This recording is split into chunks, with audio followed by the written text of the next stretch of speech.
Welcome back to Old School Sports and our Out of the Park Baseball 25 series, Can We Save the Oakland A's? And it is Tuesday, January 15th, 2036. We're about halfway through the 2035 to 2036 off season, and we really haven't done much of anything in free agency or honestly the trade market since we were shuffling our 40-man roster around a bit right when the offseason was getting underway.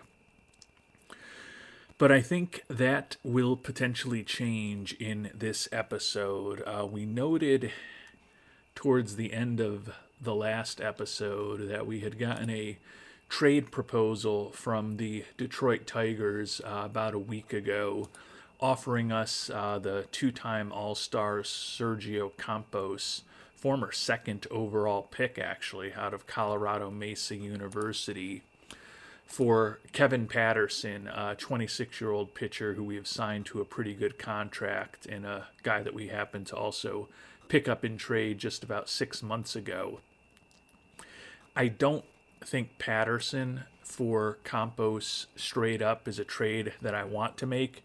But as we explored in the last episode, there are some other options that could bring Campos on board. And the worldwide scouting department is strongly in favor of us pursuing that. YME943, Quiet Time, the notorious KEV, Peter Hooper, Coach 1549, Avery Shayam, Paul West, and Stanley Rosella, as of the time of this taping, all fans of us trying to bring Campos on board. The issues were noted by some of the viewers, and we kind of noted them as well. He's fragile physically. He's making a good amount of money, and with that contract and arbitration number set to go up to over $16 million potentially the year after next, he very conceivably could just be a rental for us, and possibly even would be a one-year rental. That being said, even if the budgetary situation makes that the path that we need to follow, I think he still would have some trade value next offseason to a bigger budget team if we did have to deal him. Certainly not going to get in return what we have to give up for him with the trade settings that we're playing with, but I think we could get something back if we had to move on from him. He is a fan favorite in terms of his personality class, but only well known nationally, so unfortunately if we do trade for him, I don't think we're going to get the big boost in fan interest that we really need following that disappointing -6 net fan interest associated with the recent rental of Luis Lujan last season.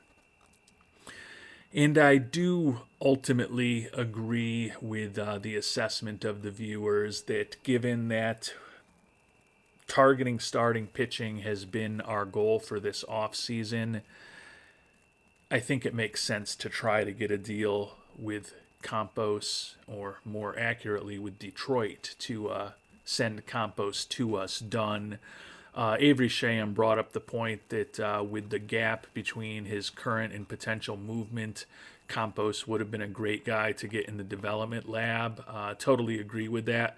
I also think working on a secondary pitch, there might be something there with someone like Campos as well. But honestly, given that his stuff, his movement, and his control are all 50 currently, he hasn't been the type of pitcher that I've been searching for in the different player searches that I've been doing over the past several months of game time. I've always been looking for somebody who is at least above average in something, and haven't obviously found a trade that works for us. So I think you could argue with his current ratings, he's not necessarily that much of an upgrade to our team. But I do think there is potential for that movement to improve. And certainly when you look at what he's done over the course of his career, he's been a 3.5 WAR on average over the 4 full seasons that he's spent in the major leagues for Detroit. So a 3.5 WAR pitcher would certainly, hopefully, be someone who we think could help us improve the starters ERA from last season, where we were 12th overall, which was as bad as I think we've ever been with this Oakland A's franchise. The starting pitching has typically been a big strength of ours. So I am going to follow the recommendations of the Worldwide Scouting Department and have pieced together a trade for Campos that I think makes sense. And we pieced together a deal that I think will work pretty well on. We won't have to give up Shiloh Solis, who's one of the better, higher-rated prospects in our organization and was someone that Detroit was interested in. We're going to have to give up a couple extra players to make the deal work. Honestly, a couple of them are just to get Detroit to keep 60% of his salary for next year, which will give us enough flexibility, I think, that if we do decide we need to trade for another starter when the season gets going, we'll have flexibility to do that. So it kind of keeps as many options as possible open for us for this upcoming season. Although, as we talked about, next year with that big arbitration number for Campos, we're going to be once again kind of churning this roster, which is the nature of the beast, I think, when you've got a relatively small payroll and budget. The easiest guy to add in was third baseman George Lombard Jr. He's a 30-year-old. He basically is a 4A guy who's been in our organization the last 2 years. Basically, including him, just got the Tigers to keep an extra 10% of Campos' contract, but Lombard, not a big part of our future. We still have to include Luis Alfaro. He was a guy that the Tigers really liked. A scouting discovery of ours from almost a little over three years ago at this point. Just made his debut in rookie ball this year, where he did hit .333 with a 117 WRC plus. Looks like he could be a pretty decent contact hitter, but unless he gets some pretty significant improvement in his ceiling, I don't really see him being a big-time player. So very content to include him. We also need to include Garrett Baristo. We picked him in the 4th round back in 2031. He's a 22-year-old, pretty decent prospect. Put up a 124 WRC plus over the last year and a half in A-ball for us. Certainly would have been in high A this upcoming season. Looks like he could be a borderline useful offensive player. Kind of a 4th or 5th outfielder type, though. Including him is kind of the primary reason we don't have to include Solis. I know some of you kind of noted that Solis really isn't a huge prospect at this point, but we've invested so much in him over the years in terms of the development lab and the number 10 overall pick that we spent on him. And I still think he could be a useful player, so I want to try to keep him around and at least see things through to a conclusion with Solis as far as his development. So we included Baristo instead. And then Zach Schubring, he's a guy we picked out of Stanford a year and a half ago in the 10th round. Not really a big-time prospect, but he's got a great personality, and he is a very good defensive catcher. Had him in rookie ball a year ago and A-ball this year. He's been real productive at both levels.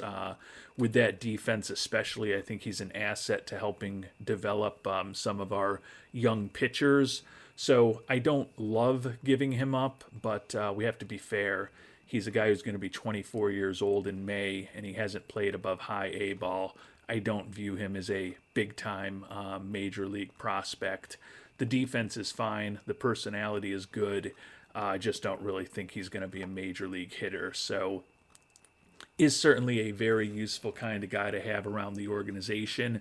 But I think we can probably find someone relatively similar if we want to in the 8th, 10th, 12th, 15th round this year who's good defensively, good personality, and pretty competent in the lower levels of the minors, even though he's not necessarily a big-time prospect. So including those four guys gets us Campos from the rebuilding Tigers. So we are going to go ahead and complete that trade. Fans pleased by the signing of Campos, so that is positive. We were 64 in terms of our fan interest. I'm guessing if there was any improvement, it's modest. 2 points, so we got back a third of what we've lost in recent weeks. So a little bit of progress there, even though we are still down from where we started the offseason, unfortunately. Still have money available, but I certainly don't think we're going to be real aggressive over the rest of free agency now that we have brought in a guy who should be penciled in somewhere in the middle of our rotation, probably our 2, 3, or 4 starter when all is said and done with Mr. Campos on board. And I think that does help fill the big objective we had for this offseason, and hopefully he can be as productive with us as he has been the last few years in Detroit. And with Campos now on board, which allows us to achieve our main goal of this offseason by bringing on someone to hopefully help in the rotation, time to turn our attention to what will hopefully be the main event of this episode, and that's the International Amateur Free Agent period, which recently opened. We talked about the guys that we're most strongly thinking about, which is the 10 guys that we've had in camp most recently at the end of the last episode.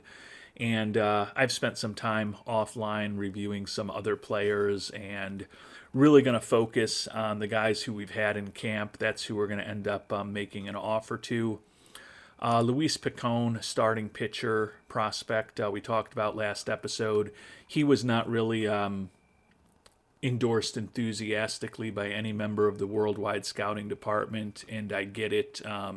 Might struggle to get to a 3-pitch arsenal, and he's basically just as expensive as 2 higher ceiling prospects. So if we are going to go with a pitcher, it's going to be with Galicia or Tienda.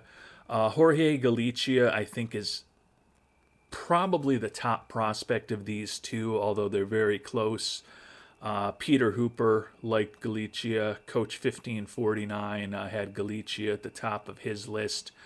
Potentially well above average stuff, above average movement, well above average control, and if everything works out, an arsenal of 4 pitches that are all well above average. Really good stamina, not that great at holding on runners, and he's a 16-year-old who's already throwing in the mid-90s, and he is a smart cookie. So there's a lot to like about Galicia, who's looking for $3.2 million. But David Tienda is also an interesting prospect as well. Peter Hooper, in particular, liked Tienda. His stuff doesn't have the same kind of high end as Galicia's does, but it's not too far behind.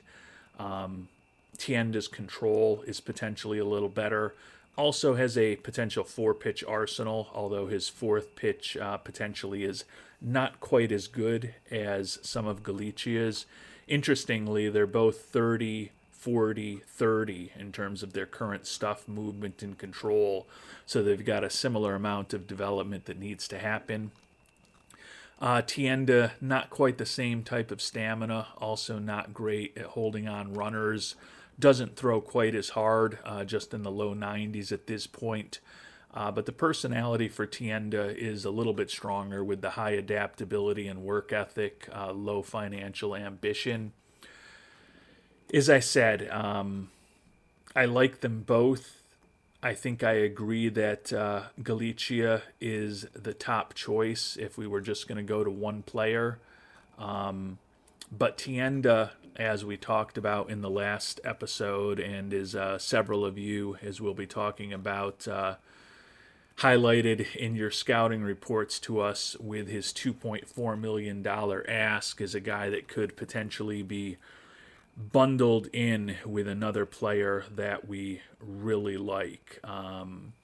So there's strengths for both. I think Galicia is a slightly higher end prospect. but potentially trying to bring on Tienda would allow us to pair him with a better second player than we'd probably be able to get if we went after Galicia.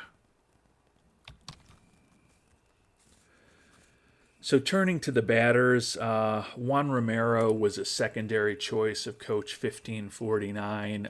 Pretty solid potential bat. Can definitely improve that glove, or most likely can improve that glove through the development lab. Some positive personality traits. Looking for $2 million, certainly someone who could get mixed in. Three other guys that I talked about, Jorge Carrero, Bellamino Soenga, and Mauricio Rocha, actually didn't get any love from the Worldwide Scouting Department, and I tend to agree. I mean, I think they're all obviously very high ceiling, useful players, but with the money that they're looking for, there's other directions I would go as well. Juan Ortega, the shortstop, was the choice, or one of the choices, of Avery Shayam. Really good potential contact hitter. Think he could develop into a pretty good defensive player. Has high adaptability and work ethic, and also think his gap power and eye could both be above average with well above average power. So there's a lot to like about Ortega. The $2.8 million price tag is a little pricey to try to fit in with someone like Tienda. So I think that if we went with a guy like Ortega, it would be because we think he is the guy to go after in this class.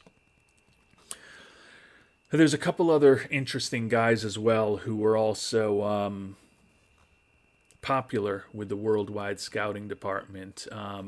Daniel Quezada was highlighted by Avery Shayam. Really like the third baseman. Really good potential contact hitter with gap power, home run power, and an eye that we think can all be above average. Pretty solid defensive third base prospect as well. And Quezada is a guy who could potentially be mixed in with somebody like Tienda if we wanted to try to go for two higher-end prospects. And you can say the same thing about Juan Ramirez. And Ramirez, who was supported by YME943, Quiet Time, Coach 1549, and Avery Shayam, probably the most popular player among the prospects. Big Thunder is a lefty-hitting corner outfielder, durable as far as his injury proneness, does have a high work ethic, and think he could be an above-average contact, gap power, and eye hitter with borderline world-class home run power. So there's a lot to like about Juan Ramirez, and with a $2.2 million price tag, he'd be a little more complicated to try to pair with Tienda. But I think it is possible. Now we'll talk about some of the pairings that some of the Worldwide Scouting Department recommended here, because there's a lot of people who have opined on what we should do that we haven't necessarily talked about yet.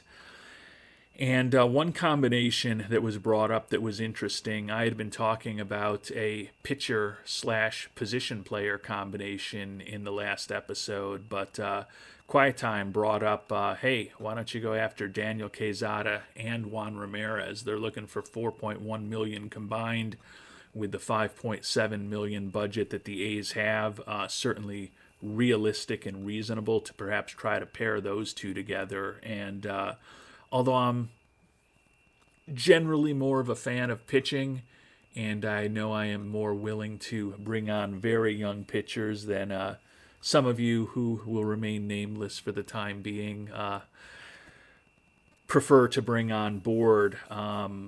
Pairing up a couple of position players is definitely an interesting option, but the pairing of a pitcher with a position player is also a popular option with several viewers as well.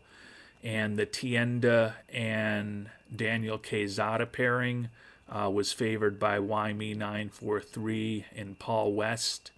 The Tienda and Juan Ramirez pairing was favored by Peter Hooper, and Paul West was fine with it. And DLL First Base 14 is basically fine pairing Tienda with either of those guys. Was a fan of that potential strategy for the IAFA class and going after two guys kind of in that $2 to $2.5 million range, coming in strong with offers to both of them at the start, has been a strategy that we've pursued several times over the years, and it's worked out where we've ended up with two players that we really like a couple of times over the years. So that is definitely something that we're strongly thinking about at this point. Do appreciate, as always, all of the analysis and the scouting reports from the Worldwide Scouting Department. Always good to hear what you are thinking, and gives me a lot to think about as I'm making these decisions, and hopefully ultimately helps get to the point where we're making better decisions for this Oakland Athletics franchise. Going back to the pitchers, I do think that Galicia, as we've talked about, is a bit better of an overall prospect than Tienda. But if we go with Galicia, we're only going to get one of our top 6 or 7 players that we really like. Whereas if we go with Tienda, there's a chance that we can get 2 of our top 5 or 6 guys when all is said and done. I know Avery Shaham in particular isn't going to like us going for the young pitcher, and it's something we've done many times before to Avery's chagrin. And we are going to do it again. Tienda looking for $2.4 million. Very easy for us to sign. Like some of those personality traits, and certainly think if he comes close to reaching his full potential, he could be a very interesting pitcher for us. So we are going to go ahead and offer Blue Tienda $3 million, so a little more than 20% over what he claims to want. See if we can get Mr. Tienda on board. And obviously, with the way I've talked and the fact that we've made an offer to Tienda, I think you've probably figured out that we're going to try to go big this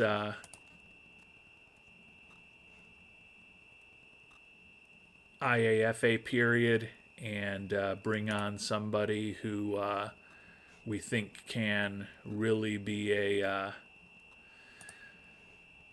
potentially interesting player for our future, and a guy who we think can hopefully pair with Tienda at a reasonable price to give us 2 premium prospects.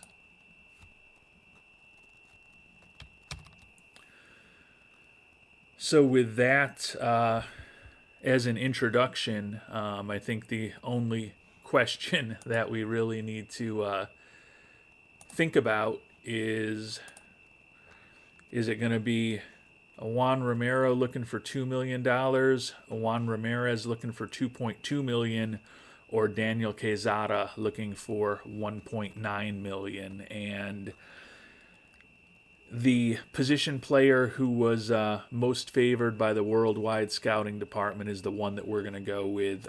Really intrigued by Juan Ramirez's bat, including that home run power. With that high work ethic and that durability, he could be a left-handed hitter that's playing 150-plus games a year for many years on end. Could become a pretty interesting outfielder with some success in the development lab with that good error rating and good arm as well. And Big Thunder looking for $2.2 million. We've got $2.7 million left at this point. Supposedly he's very easy to sign as well, so we're going to offer him every penny that we have left after the offer to Tienda, get an offer out to Big Thunder, and no guarantees that we're going to sign both of these guys, but we're going to roll the dice as we have several times in the past and try to be real aggressive in these very early stages of the IAFA period and lock up two of probably our 5 favorite players in this year's IAFA class. So with the trade for Campos complete, the offers to Tienda and Ramirez out there as far as international amateur free agents, and Chisin Harimoto having recently told us that he favors the offer we made to the veteran lefty, I think there's not much else for us to do right now except start moving forward and see what happens with Misters Tienda and Ramirez as well as Harimoto in the coming days. And as Hannibal Smith said on the A-Team when I was a child growing up in the 1980s, I love it when a plan comes together, and things worked out well for us. We got both David Tienda and Juan Ramirez signed to the aggressive offers we put out right at the start of the IAFA period. As we talked about, I definitely like Galicia better than Tienda. I'm not sure that I liked Ortega better than Ramirez. So I certainly can't say that I got my 2 favorite players in the draft, but it's conceivable that, or in the IAFA pool, it's conceivable that if I had to rank the players, we got the guys who I would have ranked 2nd and 3rd. Realistically, maybe we got the guys that I ranked 3rd and 5th, but I think given that I wasn't absolutely in love with Ortega or Quezada or even Galicia, the fact that we were able to come out of this with 2 guys that we really like and that allegedly have incredible ceilings is a pretty good result. David Tienda, the 17-year-old, probably going to spend this year at the International Complex and then will likely be in the DSL a year from now. And Ramirez, who's a little bit younger, probably a similar plan for him. But we'll see when we get to the beginning of the season what these guys actually look like. If they're ready to play in the Dominican Rookie League, maybe they'll be there. You can see Ramirez, even though he's not even 17 years old, really doesn't look that far off from DSL quality. I guess the question is just how early we want to get his minor league service time clock ticking. Tienda kind of looks ready as well. Not necessarily going to dominate, but I think he could do a solid job there. So I don't think either of them would embarrass themselves in the DSL this year, but still might end up having them both spend time at the International Complex just to get a little more mature. And as I said, wait until they're 18 a year from now when the season will be beginning before getting the clock ticking on their minor league service time. But pretty excited that both Tienda and Ramirez are going to be joining our organization. Anytime you can get 2 guys with 5-star ceilings out of an IAFA pool, I think you've certainly given yourself a chance to turn the IAFA class into a big win, and we'll know in the next 10 seasons or so whether or not either of them develops to reach that potential that we think they might have. Harimoto, still have not heard back from him. He claimed he favored the offer when he checked in with us right near the end of the last episode. That being said, he kind of indicated he wouldn't hate getting more money from somebody else. So if there's another offer coming his way, he may end up going in a different direction. And we finally have gotten Chisin Harimoto signed as well. You may remember from the last episode, we offered him 3 years, $1 million a season, but it's really 3 separate $1 million contracts. We've got buyouts at the end of each of the first 2 years, so a lot of optionality and flexibility in our favor, and the number isn't incredibly high. He is fragile in terms of his injury proneness. He's 33 years old. Like his stuff, an outstanding cutter and a good slider. Over the course of the 3 years that he has spent in Major League Baseball since he came over from Japan, he's put up a 116 ERA plus and a 90 FIP minus, so he's been a well above average pitcher in the 95 and a third innings he has pitched. As we talked about last episode, we envision him as a left-handed specialist for us. He is a guy who is nothing special at all against right-handed batters, but potentially devastating stuff against lefties. So I think the role that we would envision for him in our bullpen is likely a lefty specialist, and then maybe just a mop-up guy other than that. He does have decent stamina if a game gets away from us and he hasn't pitched in a few days, and we don't really care if he's going to be facing some of the righties that might be more successful against him. I think he could eat some innings for us in a role as a mop-up guy as well, but certainly would hope that we get some useful outs against left-handed batters from Cooter Harimoto in this upcoming 2036 season. So in addition to Harimoto, as we think about the pitching staff now, obviously we made the big trade for Campos at the beginning of this episode, and you can see we've got a new scouting report on him, and we think his stuff is a little below average at this point, which isn't great, although we do think his movement is above average. But he's been a good, solid major league pitcher in Detroit. I don't think there's any reason that we expect he's going to be a disaster all of a sudden. Probably not as high-end a pitcher as I had hoped to bring on board this offseason for the starting rotation, but still somebody who could help. We also added Zach Deedy in the Rule 5 draft. His stuff is potentially great. He'll certainly be competing for a spot on the 26-man roster.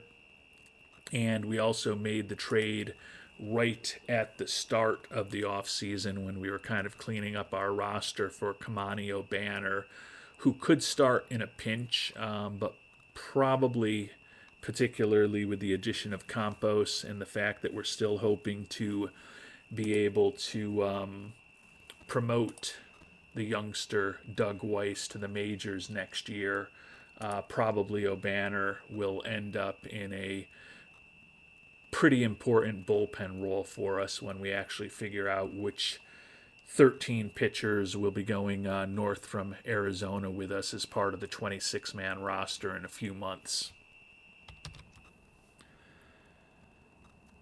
And the preseason's going to be beginning in just a couple of days. I think we'll probably sim ahead a couple of days to the preseason. Just hope that Mr. Fisher hasn't tweaked our budget at all as we get closer to the start of the season. And then we'll check in on how the development lab is going as the long programs head into their final weeks.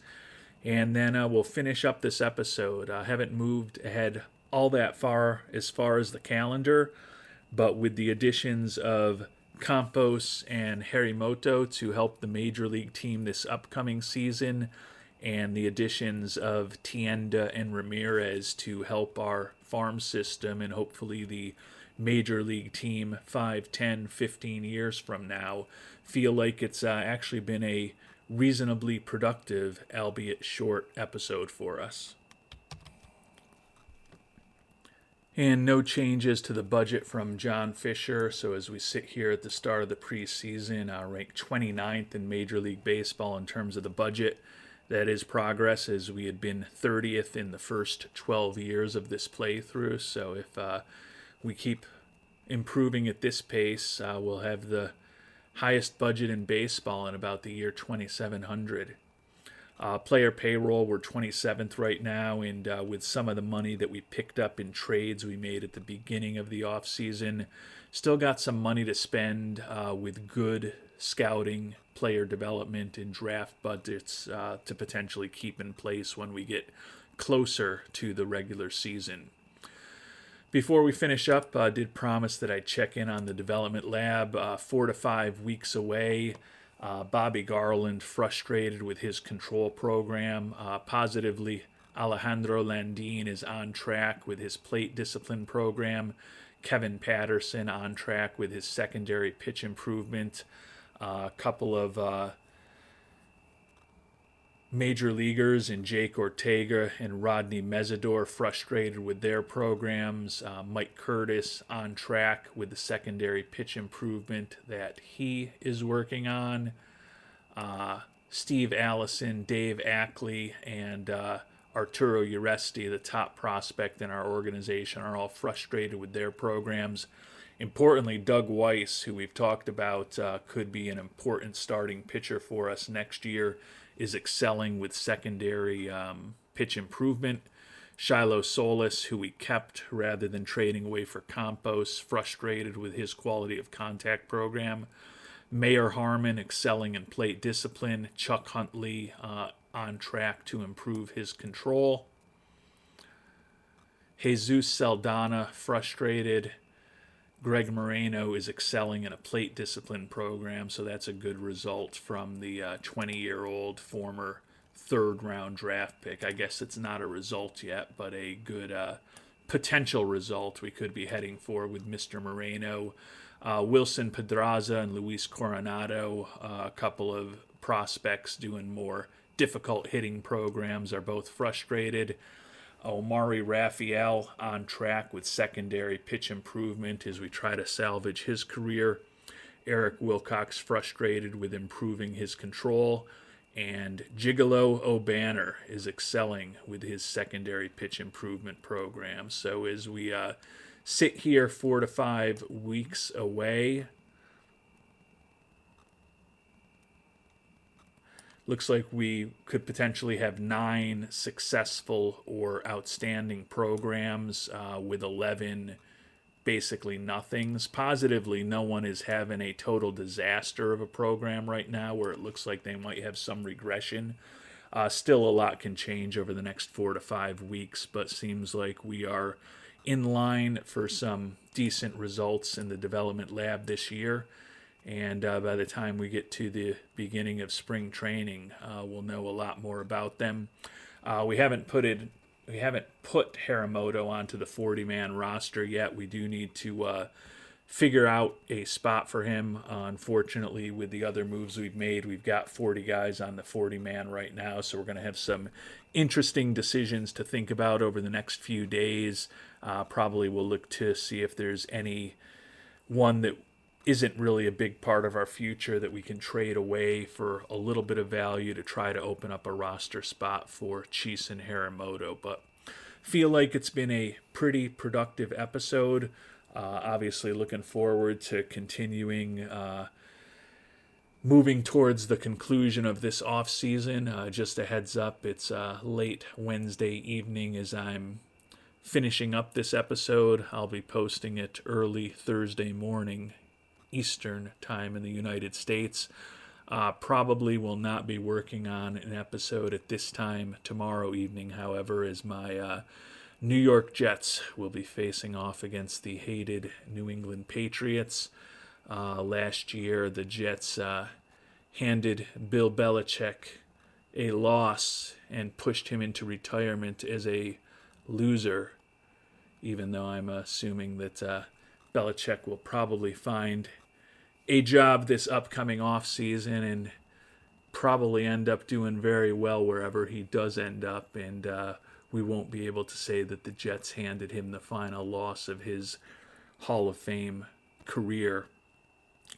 But hoping that the Jets get the Patriots season off to a painful start tomorrow evening. I think the spread for the Jets, I think they're favored by 6.5, 7 points. Honestly, with the relatively mediocre performance we've seen out of the Jets defense over the first couple games of the year, that spread seems a bit high to me. Hopeful and fairly confident that the Jets are going to come out of tomorrow night's game with a win. We'll know more about that in the next 25, 26 hours. but will certainly be feeling good about my Jets.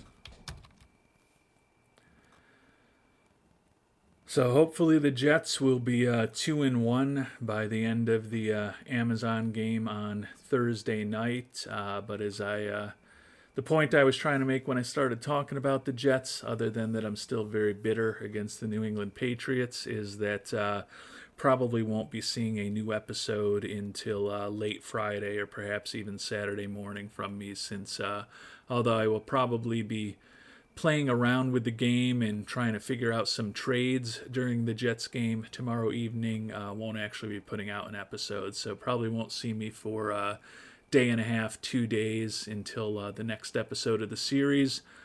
Until then, hope everyone does well. If you've got thoughts on what we've done and what we should do, those are always useful for me to hear. And until our next episode, thanks so much for watching, and hope you have a great day.